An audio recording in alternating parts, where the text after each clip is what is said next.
রংচটা diary. কিছু মানুষকে কখনো ভোলা যায় না, তারা থেকে যায় জন্ম দাগের মতো। পরিচয় থেকে মৃত্যু অবধি যতদিন শ্বাস বয় ঠিক ততদিন। যদি সম্ভব হতো, যদি মৃত্যুর পরেও ধরে রাখা যেত, তত দিন পর্যন্ত ধরে রাখত, তত দিন পর্যন্ত ভালোবাসত।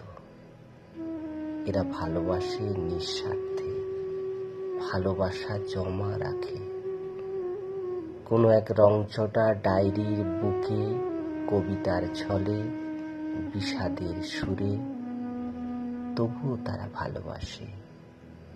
আমিও তাদের মাঝে কেউ, যারা ভালোবাসা জমিয়ে রাখে কিন্তু কখনো সাহস করে বলতে পারে না ভালোবাসি।